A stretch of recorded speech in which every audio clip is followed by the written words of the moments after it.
안녕하십니까. 2024년 4월 25일 최병무의 팩트 시작하겠습니다. 이재명 민주당 대표와 조국혁신당 대표, 이 두 사람의 관계가 협력자냐 경쟁자냐. 근데 둘 다 사법 리스크를 안고 있습니다. 그렇기 때문에 어떤 관점에서 보면 협력자일 수 있고 어떤 관점에서 보면 경쟁자일 수 있다. 그건 사법 리스크가 어떻게 결말이 내려지느냐 뭐 이런 건데, 그 결말을 지금 아무도 알 수가 없습니다. 유죄라는 건 맞는데 근데 언제 끝나느냐가 문제가 되는 거죠. 그래서 이거를 이제 분석을 하려면 총선 전과 총선 후 이렇게 두 가지로 나눠볼 수 있는데, 총선 전에는 두 사람이 협력 관계라는 거 의문의 여지가 없습니다. 이재명 대표도 그렇게 생각한 것 같습니다. 왜냐하면 그때는 이재명 대표가 민주당 단독 과반 자신이 없었거든요. 그러니까 민주당이 단독 과반이 안 되면 조국혁신당하고 합쳐서 과반이 될 가능성이 대단히 높은데, 그러면 조국혁신당의 도움을 받지 않을 수가 없다. 그러니까 우리는 협력관계다. 이래서 이제 조국혁신당의 이른바 추파를 던졌던 거죠. 그 대표적인 게 바로 김민석 상황실장인가요? 원내교섭단체를 10석으로 내리겠다. 그것도 성사 가능성 없습니다. 립서비스를 했던 거죠. 추파를 던졌던 겁니다. 자, 그렇게 됐고요. 이거는 이제 아마도 그때 이제 조국혁신당이 대략 한 10석 정도 얻을 것이다, 이런 예상이 있었기 때문에, 만약에 총선이 끝나고 나서 대법원 확정 판결이 나오면 조국혁신당 정도는 그냥 거저먹을 수 있다. 아마 이런 생각을 이재명 대표가 했던 것으로 보입니다. 근데 총선 결과 민주당이 단독 과반이 됐습니다. 이제 본심이 드러난 거죠. 단독 과반이 됐으니까 더 이상 조국혁신당을 뭐 민주당 쪽에 끌어들이느냐 안 끌어들이냐는 건 큰 뭐 변수가 아닙니다. 다만 이럴 수는 있겠죠. 뭐 패스트 트랙에 태운다든가 뭐 이럴 때 이제 180석이 필요하니까 그때는 한 5석 정도 이제 필요하겠죠. 그러니까 그때를 대비해서 그냥 묵혀두는 카드. 그러나 적극적인 협력은 아니고 오히려 무시하고 견제하는 카드. 총선 후에는 이렇게 바뀌었다는 거죠.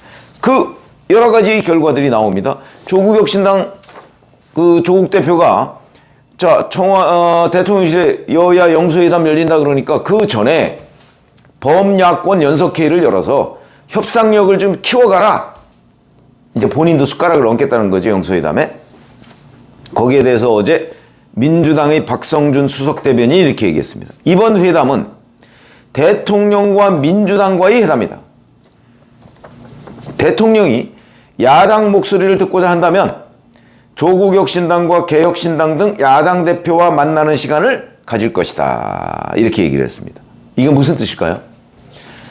이번 영수회담은 윤석열, 이재명 회담이고, 자, 조국혁신당 대표 당신도 뭐 만나고 싶으면 그거는 우리한테 얘기할 게 아니고 윤석열 대통령한테 얘기해서 윤석열 대통령이 뭐 저 개혁신당 뭐 이런 쪽하고 이렇게 엮어서 같이 만나든가 말든가. 우린 관심사항 아니야. 이번 회담에 당신이 끼어들 여지가 없어. 딱 자른 거죠. 조국혁신당으로서는 대단히 섭섭하겠지만 정치의 현실이고 어찌 보면 이재명 대표의 본심이다. 이재명 대표는 바로 그런 생각을 가지고 있었던 거죠.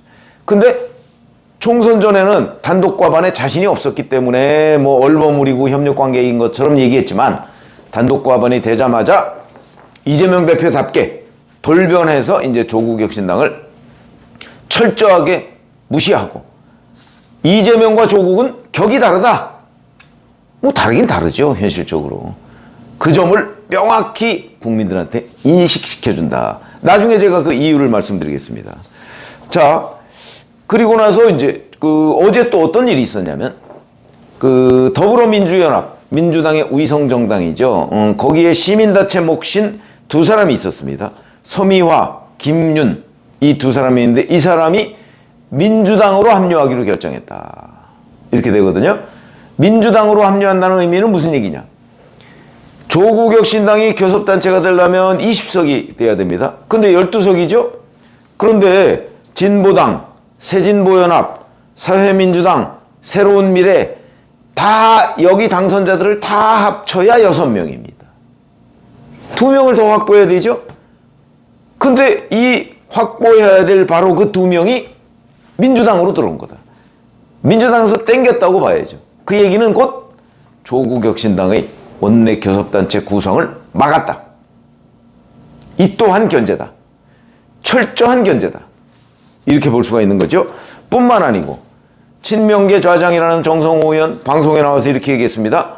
이재명 조국의 협력 얘기했더니 아니 조국 대표는 아직 뭐 국회의원도 아니지 않냐 이렇게 얘기했는데 제3당 대표입니다. 국회의원이 아니냐 국회의원이냐 이게 뭐가 그렇게 중요하죠? 협력관계 하는데 어차피 조국혁신당은 조국이라는 사람의 사장입니다. 그렇기 때문에 뭐 절대적인 영향력을 가지고 있는데 자 그 사람이 국회의원 배지가 있느냐 없느냐가 뭐가 중요합니까? 그런데 그걸 굳이 꺼내서 국민들한테 각인시키는 이유 무시죠. 무시. 이재명과 다르다. 친명계 좌장이 이렇게 얘기하니까 민주당 전체에 공감대가 있는 것으로 보입니다. 그러니까 이재명과 조국은 다르다. 이재명 대표가 조국을 견제하고 있는 중이다. 이런 얘기죠. 그 이유를 제가 말씀드리겠다는 겁니다. 왜 이렇게 어찌 보면 예상과 다르게 철저한 견제를 하고 있을까? 경쟁자로 보는 거죠. 경쟁자. 그러면 그냥 상식적으로 보면 경쟁 관계가 성립할 여지가 없는 것 아닌가요? 그런데 변수가 있다는 거죠. 지금 2월 8일에 조국 대표가 징역 2년을 선고받았습니다. 뭐 입시 비리 플러스 유재수 감찰 무마 이걸 가지고 징역 2년을 받았습니다. 이제 대법원 확정 판결만 남았습니다. 5월 30일부터 임기가 시작하니까 뭐 앞으로 한 달쯤 남았죠? 그 사실은 원칙적으로 얘기하면 그 전에 확정 판결이 나올 수도 있습니다. 그런데 최근의 분위기를 보면 전혀 기미도 안 보입니다. 심지어는 그 2월 8일에 2심 판결 나왔는데 그 배당을 4월 10일 총선 다음 날인 4월 11일에 했습니다. 지금 배당한 지 며칠 되지도 않았습니다. 5월 중순에 나올 리가 없죠. 근데 그 배당받은 사람이 엄상필 대법관인데 대법원 3부, 소부로 보면 3부인데 대법원에도 소부가 있습니다. 이렇게 4명씩 나눠서 하고 있는데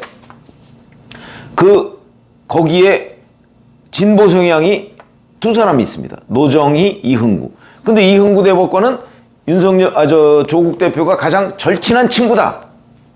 여러 가지의 가능성이 있습니다. 절친한 친구라는 이유로 조국 대표가 기피 신청을 할 수도 있고 이흥구 대법관 본인이 기피 신청을 할 수도 있고 그 다음에 노정희 대법관이나 아니면 이흥구 대법관 중에 누구라도 만약에 이 법리 문제를 한번 따져볼 필요가 있다. 그래서 합의가 안 되면 전원합의체로 넘어갑니다. 그러면 또 언제 될지 모릅니다. 재판 기피 신청 한번 하면 몇 달 지나죠. 잘 아시다시피 이화영 전 경기부지사가 재판부 기피 신청 거의 다 끝나가는 마당에 기피 신청을 해서 77일을 끌었습니다. 이번에도 만약에 대법원에서 누군가 기피 신청을 했을 경우에 그 이상 끌 수 있고 전원합의체로 넘어가면 몇 년이 될지 모른다. 아무리 조희대 대법원장이 신속한 재판을 강조했어도 그럴지 모른다 하는 생각이 있는 겁니다. 그러니까 갑작스럽게 조국이 경쟁자가 될 수도 있습니다. 2027년 3월까지 만약에 조국 대표에 대한 확정 판결이 나오지 않는다. 3년 남았습니다, 지금. 그러면 조국 출마할 수 있습니다. 대선에. 이게 이재명 대표한테 얼마나 큰 위협이겠습니까? 어마어마한 위협이죠.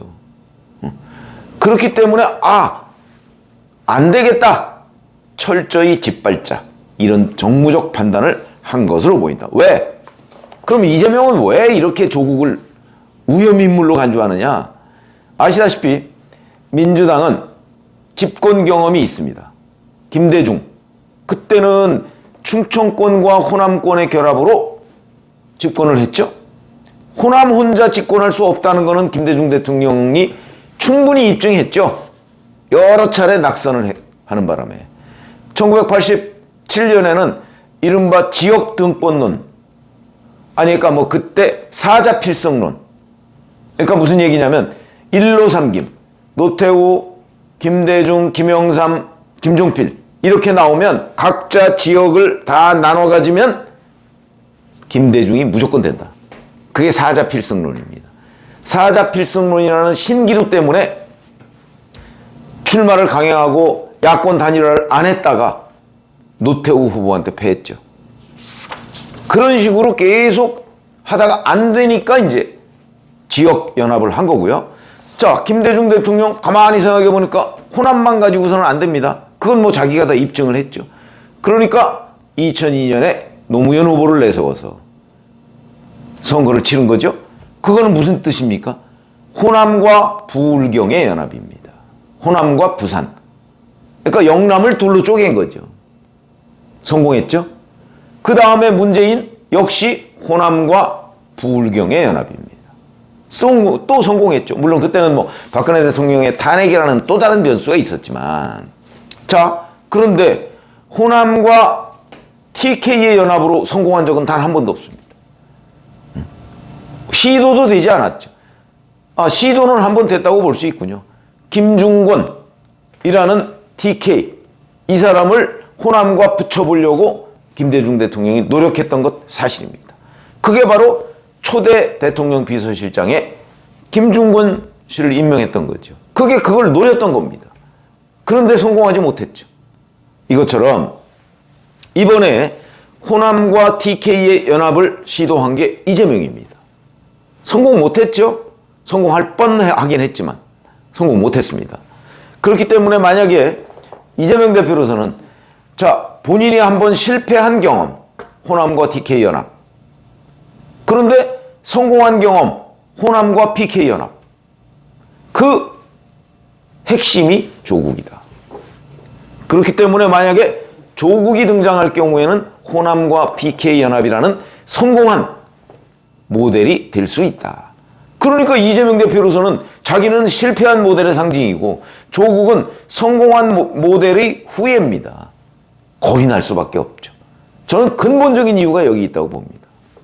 그렇기 때문에 자, 대법원 확정 판결이 미뤄질 가능성, 뭐 깊이 아까 말씀드렸죠. 여러 가지 가능성이 있다. 이런 거고요. 또 하나는 사실은 가능성이 좀 낮지만 윤석열 대통령이 만약에 이걸 여러 가지의 명분으로 조국이라는 사람을 사면 복권할 수도 있습니다. 조국이나 김경수는 이미 사면이 됐죠. 복권을 시킬 수가 있습니다. 그건 국민화합이라는 명분으로 할 수가 있죠. 그럴 경우에는 호남 플러스 PK 연합이 또 가능성이 있다. 이거는 윤석열 대통령이 저는 선택하지 못할 거라고 봅니다만은 가능성은 열려 있는 거죠. 그래서 그랬을 경우에 이재명 대표는 과연 버틸 수 있을까? 이렇게 되면 아마 새로운 야권 분열이 초래될 가능성도 있고요. 그걸 이재명 대표가 경계하는 겁니다. 그 중심 인물이 될 가능성, 조국이 될 수 있다는 거죠. 그런 점으로 본다면, 자, 지금 앞으로도 이재명 대표는 이제 조국 대표를 아예 상대를 안 할 겁니다. 지금 조국혁신당에서는 이재명 대표가 좀 직접 입장을 밝혀달라 이렇게 얘기를 하지만 이재명 대표 입장 안 밝힐 겁니다. 왜? 철저한 무시. 공연히 자기가 조국을 상대해 줬을 경우에 조국의 정치적 위상만 키워준다. 철저하게 무시. 그건 지난 총선 당시에 이재명 대표가 한동훈 전 국민의힘 비대위원장을 무시했던 거와 똑같은 원리입니다. 그렇기 때문에 앞으로 이 조국과 이재명과의 관계를 볼 때는 이재명이 조국을 무시하거나 견제할 수밖에 없고 또는 더 나아가서는 짓밟을 수밖에 없다. 이런 거를 아마 분명하게 확인하게 되실 겁니다. 그건 이재명 대표로 그 입장에서 보면 잘하는 전략이죠. 그럴 수밖에 없죠. 왜? 여권에 의해서 자칫 잘못하면 되치기를 당할 수가 있기 때문에 아마 그런 가능성 등을 다 차단하기 위해서 이재명 대표는 오로지 본인의 재판을 지연시키고 본인과 경쟁할 수 있는 야권 주자를 차단하는 데 주력할 거거든요. 어찌 보면 이재명 대표의 머릿속은 딱 그거 하나로 꽉 채워져 있을 겁니다. 본인 재판 지연. 재판 지연은 왜? 재판을 신속하게 끝내면 유죄이기 때문에. 그거 하나. 그 다음에 야권에서 본인의 경쟁자가 등장하는 것을 사전에 다 없애버리는 거. 그 두 가지에 주력하게 될 것이고 그 하나가 바로 조국 견제다. 아마 그런 관점에서 이 야권의 움직임, 이재명과 조국 관계를 보시면 아마 이 관점, 이 틀, 이게 정확하게 전 맞을 거라고 생각합니다. 앞으로 한번 지켜보시죠. 고맙습니다.